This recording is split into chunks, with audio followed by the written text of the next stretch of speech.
Inspirasi. Informasi nilai semangat pendidikan integritas ruang akademik. Universitas Jember Kampus Bondowoso.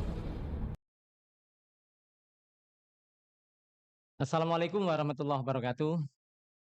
Sobat UNED Kampus Bondowoso, selamat datang di podcast edukasi peternakan dan kesehatan masyarakat veteriner edisi spesial menyambut Idul Kurban. Sobat Inspirasi, Idul Kurban bukan hanya soal ibadah dan berbagi, tapi juga soal bagaimana memastikan bahwa hewan kurban itu sehat, kemudian layak, dan sesuai syariat, serta memenuhi kesejahteraan hewan. Pada kesempatan ini kita akan kupas tuntas bagaimana memilih hewan kurban, bagaimana proses pemotongan hingga distribusi. Alhamdulillah telah hadir bersama kita dua narasumber kita. Yang pertama Ibu Dokter Hewan, Bu Dokter Dian, kemudian Bapak Nur Widodo. Ibu Dokter Dian sebagai dosen program studi peternakan Universitas Jember, kemudian Bapak Nur Widodo koordinator program studi peternakan Universitas Jember, sekaligus beliau sebagai ketua panitia penyembelihan dan distribusi daging kurban UNED Kampus Bondowoso. Assalamualaikum Pak Wid dan Bu Dokter Dian. Salam. Nah, dalam waktu dekat ini kita akan merayakan Hari Raya Idul Kurban Idul Adha tahun 1447 Hijriah. Nah, setelah sholat Idul Adha biasanya kita disyaratkan untuk menyembelih hewan kurban. Nah, ini ada banyak hal yang ingin kami ketahui terkait dengan penyembelihan hewan kurban dan juga bagaimana kita mengelola daging sampai distribusi. Yang pertama, apa tip utama dalam memilih hewan kurban yang baik, Pak Wid, monggo. Baik, Pak Tamyiz. Jadi dalam memilih hewan kurban ini memang ada strateginya dan ada syariat dan aturan yang harus kita penuhi begitu nggih. Jadi yang pertama hewan yang dipilih itu tentunya harus sehat, Pak Tamyiz, harus sehat, kemudian cukup umur, kemudian apa namanya tidak cacat begitu nggih, dan dalam kondisi yang baik. Artinya hewan yang dikurbankan ini harus dalam kondisi sehat, apa namanya gemuk gitu dan tidak kurus begitu nggih. Nah, kemudian, tanda-tanda sehat ini, bisa ditunjukkan dengan hewan itu biasanya aktif bergerak begitu ya, tidak lesu, kemudian matanya cerah berbinar begitu dan, makannya bagus begitu dan dalam artian, ternak ini, tidak menderita penyakit. Nah itu, seperti itu, Pak. Bagaimana menentukan umur dari hewan kurban, Bapak? Baik, nah jadi memang kalau kita beli di pasar gitu Pak ya, apalagi beli, di peternak juga jarang ternak itu yang punya identitas, apa namanya, kartu lahir gitu ya. Ini, umur berapa, kemudian, ini sudah masuk atau belum begitu dalam, digunakan sebagai kurban gitu. Jadi di dalam peternakan, itu ada apa namanya, istilah pendugaan umur ternak begitu ya Pak. Jadi umur ternak sapi, kambing, domba ini bisa dilihat dengan melihat struktur dari gigi serinya Pak. Nah jadi, gigi seri ternak itu, akan apa ya, poel gitu ya, poel itu, berganti dari gigi seri susu gitu yang gigi, sebelum dewasa kemudian setelah masuk kalau sapi itu umur 2 tahun, itu mulai poel Bapak, jadi mulai ganti giginya. Nah nanti, 3 tahun poelnya kalau 1 tahun itu poel 1 pasang, 2 tahun itu poel 2 pasang, 3 tahun 3 pasang dan seterusnya begitu sampai nanti, di umur 4 tahun atau 5 tahun gitu, poel semuanya begitu ya. Nah, di ternak kambing, poelnya lebih cepat Bapak. Kambing dan domba itu poelnya itu, eee, kurang lebih di 1 tahun begitu. Nah, oleh karena itu salah satu, syarat, untuk, hewan itu masuk umur kurban, itu salah satunya adalah ditandai dengan poelnya gigi tadi. Nah, untuk selanjutnya, apa tanda hewan tidak layak kurban? Ini Bu Dokter atau Pak Wid? Monggo monggo. Monggo. Jadi gini, tadi kan sudah disampaikan oleh Pak Widodo bahwa memang, hewan itu harus sehat yang pertama, karena ini kan hewan kurban gitu kan, Hmm, maunya yang terbaik gitu loh. iya, betul. Ya jadi, yang pertama memang dilihat kesehatannya. Ya, mungkin syarat utamanya umur dulu nggih. Umur, setelah itu sehatnya. Setelah itu, bagaimana kita tahu hewan itu tidak sehat? Berarti ya kalau dia menunjukkan tanda-tanda sakit, misalkan lemas, yang lainnya tuh biasanya di pasar hewan masih matanya bersinar-sinar, dia lemas. Atau kalau tanda kecacingan itu paling gampang itu kalau kita lihat bulunya sapi itu kan harusnya lembut, berkilau gitu nggih. Nah, kalau cacingan itu paling gampang dilihat itu biasanya bulunya, apa ya, naik gitu, Kasar, kasar, heeh, terus ya bulunya kasar, nggak ada kilaunya kalau gitu. bahasa Jawa jegrik, Bu. Nah, ya betul. Setelah kita pakai bahasa Jawa namanya jegrik gitu, itu biasanya kasar gitu, terus atau terlalu kurus, kemudian kalau sudah kelihatan dia luka, atau bahkan kalau dipegang terlalu panas, berarti tandanya sakit. Terkait pemeriksaan hewannya ada apa itu pemeriksaan sebelum penyembelihan atau antemortem ya? Oke, jadi, salah satu syarat memang pemotongan hewan, di luar pemotongan, pemotongan untuk Idul Kurban gitu, Kak. Jadi hewan itu harus sehat, Oke. supaya kita mendapatkan daging yang sehat. Nah, untuk mendapatkan daging yang sehat itu tuh berarti hewan yang dipotong itu harus hewan yang sehat. Jadi sebelum dipotong itu harus dilakukan pemeriksaan. Tadi, kalau masyarakat umum bisa melihat secara umum, gambaran umum. Nah, tetapi untuk Idul Kurban, biasanya memang ada panitia khusus yang biasanya terdiri dari, beberapa kelompok, salah satunya adalah dari tenaga medis peternakan, medis hewan gitu. Dan itu memeriksa memang apakah ada tanda-tanda khusus yang memang diketahui oleh, tenaga medis, apakah hewan ini sakit atau tidak. Karena dikhawatirkan ada beberapa penyakit yang bisa menular dari hewan ke manusia. Itu yang disebut sebagai penyakit, zoonosis. Jadi memang harus diperiksa. Dan ini biasanya dilakukan, mungkin H-3 atau H-2 sampai H-1 sebelum, dilaksanakan pemotong. Nah, juga itu yang diperiksa kan di sini suhu tubuh, kemudian Oke, perilaku, betul. pernafasan, mata, hidung. Nah, itu tanda-tanda sehatnya kalau misalnya dari suhu tubuh, dari pernafasan tuh gimana? Oke, kalau suhu tubuh ada range normalnya, sama seperti manusia. Jadi pada sapi, pada domba itu ada range normalnya, kisaran antara 38 sampai 39 lah kalau suhunya panas. Nah, kalau lebih dari itu ke 40 berarti tandanya demam. Kalau Hmm. demam berarti kan ada infeksi yang sedang berjalan gitu kira-kira. Kalau pernafasan ya ada rate-nya, tapi biasanya ya normal ya gitu, nggak terlalu, apa ya, menggebu-gebu. Kalau kita ngos-ngosan gitu. Nah, kalau ngos-ngosan itu berarti sudah ada tanda-tanda berarti sakit.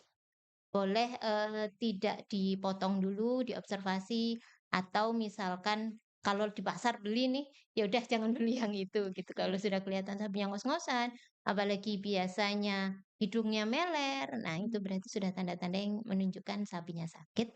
Jadi lebih baik dihindari untuk dibeli atau kalau memang mau dipotong, dihindari dulu untuk dipotong. Oke. Nah, selanjutnya bagaimana prinsip penyembelihan halal? Nah, ini Wit ini Aduh, sebagai oke. juru sembelih halal, juleha. Nah, jadi memang, prinsip, penyembelihan halal ini, ada beberapa hal nih, Bapak. Yang jelas yang pertama, penyembelihan halal itu harus dilakukan oleh seorang muslim. Nah, lebih baik lagi yang sudah mengikuti pelatihan, juru sembelih halal atau tersertifikasi kompetensi juleha, itu akan lebih baik. Nah, tapi kalau seandainya memang belum ada, ya setidaknya syariat dalam penyembelihan itu diikuti. Yang pertama, proses penyembelihan wajib mengucapkan bismillah gitu, atau yang sering biasanya bismillahi Allahu akbar begitu ya. Nah, terus kemudian setelah itu, pisau yang digunakan itu wajib tajam, tajam, dan tidak bergerigi gitu ya. Jadi benar-benar tajam pisau yang proses penyembelihan itu, sebaiknya dilakukan dengan cepat ya, bisa 1 kali hayat atau dimaksimalkan sampai 3 kali gitu. Dan dilakukan dalam 1 waktu, Pak. Jadi nggak boleh sembelih terus ditinggal, "Bentar dulu ya, saya tak angkat Ngerokok telepon," dulu. atau, saya tak rokokan dulu gitu, nggak boleh gitu. Jadi harus dilakukan dalam 1 waktu gitu ya. Nah, kemudian yang lebih penting lagi itu harus memutus 3 saluran, Bapak. Jadi saluran pernafasan, 2 pembuluh darah, dan saluran makan. Jadi ada 3 saluran ini wajib terputuskan. Nah, oleh karena itu di penyembelihan ternak sapi sebaiknya ada asisten penyembelih, Bapak. Di asisten karena kita di juleha itu tidak akan bisa melihat, pembuluh darah yang di bawah itu sudah putus atau belum. Jadi nanti ini perannya si asisten tadi memastikan, ya memberikan informasi, oh yang atas jelas kelihatan kan, begitu pembuluh darah putus langsung hancur airnya, apa, darahnya gitu, yang bawah itu yang kadang nggak terlihat. Nah, oleh karena itu, sebaiknya ada asisten penyembelih pada Penyembelih, nggih. ternak-ternak, besar, sehingga, Gitu, nggih. untuk membantu memastikan, apa namanya, proses sembelihan itu sempurna. Setelah disembelih, itu kan harus dipastikan dulu ternak itu mati sempurna. Nah, ini yang sering terjadi kesalahan. Nah, jadi mati Dadakan. iya, mati sempurnanya ini bisa bisa dilihat dengan beberapa tanda, Bapak. Ya, tanda kehidupan kehidupan gitu ya. Yang Nggih. pertama, respon dari matanya. Nah, jadi matanya bisa sentuh gitu nah nanti kalau masih hidup pasti akan merespon, mengedip. Nah, tapi kalau respon mata sudah nggak ada begitu kan, terus kemudian darahnya sudah nggak mengalir lagi. Nah, Berhenti. terus apa namanya, rongga perutnya kan bernapas ya, kalau masih hidup Nggih. kan pasti bernapas, itu juga sudah tidak bernapas lagi. Nah, Mmm. itu bisa diindikasikan, ternak itu. Nah, yang sering terjadi kesalahan, Pak, di, masyarakat kita bahwa, ya dalihnya biar cepat mati gitu, padahal itu sebenarnya sangat-sangat dilarang. Jadi ternak setelah disembelih itu kan kalau sapi kan butuh, waktunya agak panjang ya, mungkin bisa 1 sampai hampir 2 menit lah, 1 menitan lebih gitu kan. Nah, Nggih. itu masih proses ya tadi proses, matinya itu butuh waktu yang agak panjang. Nah, pemotongan Masyarakat. kurban saya juga sering menjumpai beberapa itu urat-urat di kaki gitu diputus Potong. gitu, Putus, nggih. dipotong gitu. Nah, urat kaki kadang keempat kakinya uratnya diputus gitu ya. Alasannya biar cepat mati gitu kan, biar cepat Mmm. nah, terus setelah itu sebelum benar-benar mati itu sudah diproses lebih lanjut. Nah, itu yang membuat, eee, produk atau hasil sembelihannya itu menjadi diragukan, Kehalalannya. kehalalannya Kehalalannya. itu bisa jadi matinya itu bukan karena proses sembelih, Mmm. tapi justru karena pas dipotong urat-urat, di bagian kaki tadi. Ternak itu sebelum iya ini harus begitu ya, sebelum mati itu jangan dilakukan, proses Proses. lebih Terus lanjut. Jadi ditunggu sampai tanda-tanda kehidupannya itu tidak ada lagi, baru ternak boleh diproses lebih lanjut. Seperti itu, Pak. Oke. Nah, ini selanjutnya Bu Dokter ini, hubungan kesejahteraan hewan dengan kualitas daging. ya, jadi begini Pak, memang kenapa sih di Islam itu disembelih gitu kan? Pertama mungkin ke situ dulu, karena sebenarnya proses penyembelihan itu intinya adalah mengeluarkan darah. Mengeluarkan darah secara sempurna, karena darah ini, eee memang sebagai salah satu, apa ya, media untuk penyebaran penyakit. Jadi memang, untuk mengeluarkan darah dengan sempurna berarti media penyebaran penyakit, kemudian rusak daging gitu, karena kalau darah lebih banyak di daging itu, dia lebih cepat busuk. Sehingga memang pengeluaran darah yang sempurna salah satunya dengan ini, penyembelihan ini, itu akan lebih memaksimalkan ya, memaksimalkan kualitas daging. Kemudian yang kedua, kalau, darahnya keluar sempurna, daging itu otot-ototnya tidak cepat, apa ya, tidak cepat mengeras, Pak, Mmm. gitu. Jadi memang, itu salah satu kualitasnya yang bagus. Memang itu sih yang pentingnya, gitu. Oke. Jadi kalau tidak disembelih secara sempurna, ya tadi misalkan ya, misalkan buru-buru, misalkan kambingnya banyak mau disembelih, terus belum sempurna, terus digantung. Nah, itu kan sebenarnya menimbulkan stres. Nah, hormon stres ini yang bisa menyebabkan kekakuan pada daging. Oke. Iya, Tadi kan ada pemeriksaan antemortem nih, kemudian betul, ini sekarang ada postmortem. Nah, apa betul. bedanya? Jadi kalau ante itu Nggih. artinya sebelum. Nggih. Mortem itu adalah artinya mati. Jadi pemeriksaan antemortem itu sebelum mati. Jadi yang diperiksa adalah kondisi kesehatan ternaknya. Nggih. Nah, setelah diperiksa, ya namanya pemeriksaan dari luar, itu kadang-kadang ada penyakit yang nggak kelihatan di luar. Ah, baru kelihatan setelah dilihat dalamnya. Kalau manusia kan enak ya, X-ray dan lain sebagainya. Nah, ini karena dipotong ternaknya, berarti setelah dipotong pun harus ada pemeriksaan. Ini untuk memastikan bahwa daging yang dimakan itu betul-betul adalah daging yang sehat. Karena syaratnya, salah satu syaratnya makanan itu adalah asuh aman, sehat, utuh, dan halal gitu kan. Berarti harus sehat. Nah, sehingga kita perlu pemeriksaan lagi. Nah, yang diperiksa apa? Sebenarnya hampir semua organ diperiksa. Kalau secara menyeluruh hampir semuanya. Organ-organ dalam, kemudian dagingnya, karena banyak sekali penyakit yang dari luar ah ini sapinya kurus aja gitu. Ternyata pas dibuka, waduh TBC. Nah, ini bahaya karena TBC sapi itu bisa menyebabkan TBC juga pada manusia. Betul. Jadi, ya memang seperti itu, harus diperiksa semuanya. Bagaimana kondisi organnya. Nanti keputusannya ada macam-macam, Pak. Ada yang dagingnya, oh dagingnya layak, organ dalamnya karena memang dimakan ya, oh organ dalamnya oh layak juga karena sehat semuanya bagus, oke berarti semuanya boleh dimakan. Ada kadang-kadang yang organnya nggak layak nih, rusak. Misalkan kasus yang paling banyak itu adalah cacing hati. Betul, cacing hati itu paling banyak. Jadi hatinya begitu dibuka di dalamnya ada kayak daun-daun kecil, padahal cacing itu. Bentuknya kayak daun gitu tipis ya. Nah, jadi itu nanti hatinya nggak boleh dikonsumsi itu, harus dimusnahkan. Kemudian dagingnya bagaimana? Oh, dagingnya boleh. Kalau TBC, nah itu biasanya di parunya ada buletan-buletan, kayak apa ya? Kayak jerawat gitu, tapi kalau dibuka isinya, kayak keju, kayak keju padat padat. Nah, itu TBC. Kalau cuman di paru-parunya dan tidak banyak, itu biasanya paru-parunya atau organ dalam yang terkena itu dimusnahkan, nggak boleh dimakan. Sisanya masih boleh dengan ketentuan khusus, misalkan jangan disate ya. Oh gitu. Iya, karena ya pemasakannya ditakutkan tidak sempurna sehingga menjadi penyakit. Biasanya nanti ini khusus, oh ini khusus pokoknya nggak boleh dimasak sate, nggak boleh dibakar. Harus cuman masakan yang lama, misalkan coto atau apa gitu. Itu seperti itu. Tapi kalau banyak keseluruhan bisa jadi semuanya harus diakhir. Nggak boleh dimakan sama sekali. Contohnya misalkan penyakit antraks. Oh, itu berbahaya banget, Pak. Kalau makan nanti manusianya bisa sampai meninggal, seperti itu. Atau TBC yang tapi seluruhan itu juga berbahaya sekali, jadi harus diafkir namanya, diafkir semuanya.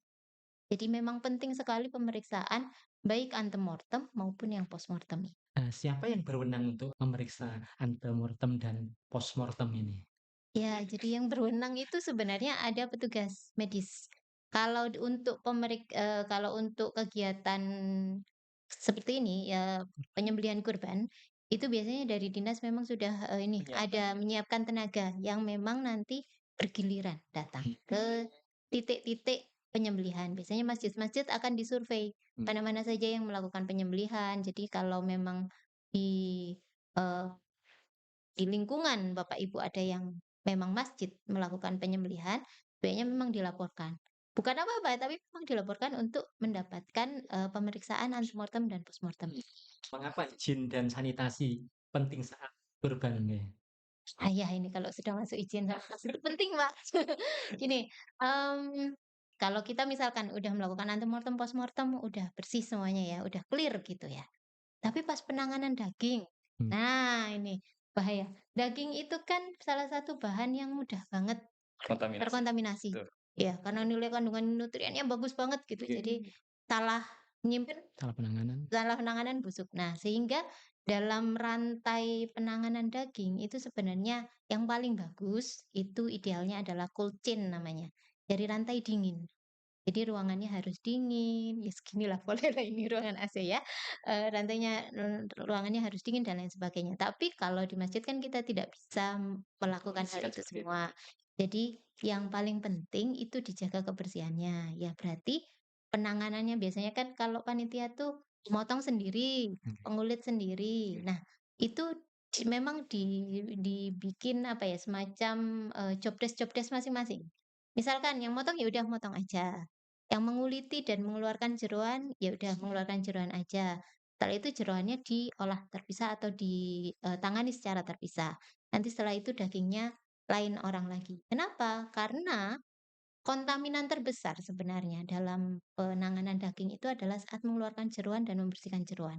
Bayangin jeroan itu isinya ya bahan pakan dan lain sebagainya ya yang kotor. Hmm. Kalau habis nanganin jeroan, tiba-tiba nanganin daging, nah itu terjadi kontaminasi silang. Terus kemudian kalau bisa ya tempatnya yang cukup tertutup sehingga nggak mudah debu atau dilihatin banyak orang ya.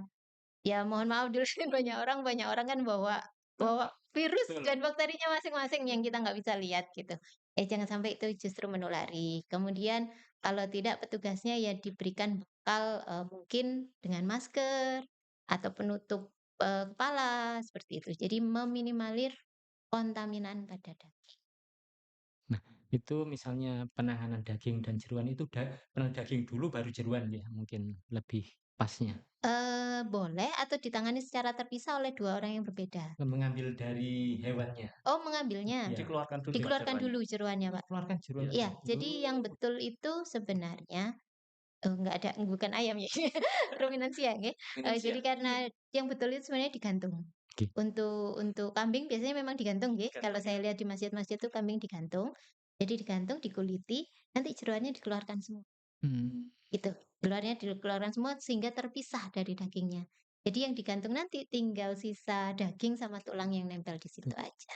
Kalau sapi memungkinkan? Kalau sapi, kalau, fasilitasnya memungkinkan monggo gitu kan. Selanjutnya, bagaimana prinsip pembagian daging kurban, Bapak? Widodo Baik, jadi untuk pembagian daging kurban ini adalah salah satu prinsip yang adalah adil gitu, adil kemudian transparan, nanti, apa namanya, para sohibul kurban juga, sebaiknya menerima laporan yang kita berikan begitu. Nah setelah itu, apa namanya, kurban ini juga sebenarnya ada skala prioritasnya, jadi kalau memang, produknya banyak ya bisa jadi, sekitaran masjid itu bisa kena semua begitu ya. Tapi kalau tidak, itu, lebih baik diutamakan yang, membutuhkan. Mungkin dari mustahik itu yang lebih diprioritaskan terlebih dahulu. Cuman, pembagian kurban ini kan kadang, antar masjid itu, saling berdekatan begitu ya. Nggak ada koordinasi. Iya, dan koordinasinya biasanya nggak ada. Jadi ada yang bisa dapat 2, ada yang 3 dan seterusnya gitu. Tapi ini yang menjadi ya mungkin akan lebih baik dikoordinasikan sih sebenarnya bagian ini sampai mana gitu kan sehingga, tidak dapat berulang begitu. Itu juga akan lebih baik. Tapi ya tadi prinsipnya, dilakukan secara adil. Nah, untuk selanjutnya, apa kemasan yang dianjurkan untuk daging kurban yang untuk didistribusikan, nggih? Baik, Mbak Tandis. Nah, untuk kemasan ini sebaiknya memang dipilih kemasan yang aman gitu atau istilah food grade gitu, Pak, ya. Nah, biasanya kemasan ini juga bisa yang paling sering digunakan itu adalah plastik, nggih, kemasan plastik, tapi kita harus ingat, plastik itu ada plastik yang daur ulang dan plastik yang baru gitu. Nah, di dalam, produk makanan itu dianjurkan plastik yang berwarna putih gitu, Pak, atau berwarna bening begitu. Jadi hindari plastik yang nah, terus kalau di kami di UNED Bondowoso ini, selama ini kita, eee, lebih, apa namanya, menggunakan besek begitu yang jelas-jelas ini produk lokal di Bondowoso begitu dan terus ini kan mudah terurai, bahannya bahan organik, jadi dipastikan ini tidak akan mencemari jadi lebih dipilih yang memang, ramah lingkungan, itu akan lebih baik. Nah, ini untuk selanjutnya, mungkin ada pesan untuk panitia penyembelihan hewan kurban dan distribusi dan atau masyarakat yang melaksanakan penyembelihan hewan kurban. Monggo, Bu Dokter. aduh, saya dulu. Apa Pak tadi, sarannya? Saran. Sarannya ya, Sarannya. ya yang pertama sudah pasti, pemeriksaan itu penting kalau dari segi medis ya, pemeriksaan itu penting, mohon memang yang disembelih ini yang sehat gitu kan, karena ini untuk ibadah juga. Kemudian yang kedua untuk penyembelihannya ya dipastikan halal tadi itu, yang ketiga mungkin ya dari saya memang, untuk distribusinya silahkan, dipenuhi kaidah-kaidah untuk, higien dan sanitasinya itu supaya hasilnya sehat, dagingnya orangnya sehat. Selanjutnya, Pak Baik baik, Dokter. saya sebagai, panitia langganan Bapak, saya sudah 3 periode ini begitu ya dipercaya untuk menjadi, ketua, panitia untuk kurban gitu dan saya mengucapkan terima kasih banyak kepada, para sohibul kurban yang alhamdulillah Bapak setiap tahun itu kita ada peningkatan terus begitu untuk, para sohibul kurbannya gitu. Di awal pelaksanaan kita dapat 1 ekor sapi ya waktu itu, terus kemudian di tahun kedua itu, 1 ekor sapi dan 5 ekor domba begitu. Nah kemudian di tahun ketiga ini 2 ekor sapi dan 2 ekor domba. Jadi alhamdulillah tren peningkatan kesadaran dari, apa namanya, warga UNED Bondowoso ini semakin tahun semakin meningkat, yang ini juga mengindikasikan bahwa kesejahteraan masyarakat, kesadaran, warga UNED Bondowoso ini juga semakin meningkat dan insya Allah, ini akan, kita pertahankan dan kita tingkatkan terus sehingga, berbagi kita di kampus Bondowoso ini akan lebih meningkat terus dan, berdampak untuk masyarakat yang ada di sekitar gitu. Oke, Sobat Inspirasi, demikian perbincangan kita terkait penyembelihan hewan kurban dan distribusi. Semoga perbincangan kita memberi manfaat untuk kita semua. Terima kasih kepada dua narasumber kita. Semoga ilmunya bermanfaat. Sobat, Amin. terima kasih. Wassalamualaikum warahmatullahi wabarakatuh. Waalaikumsalam warahmatullahi wabarakatuh.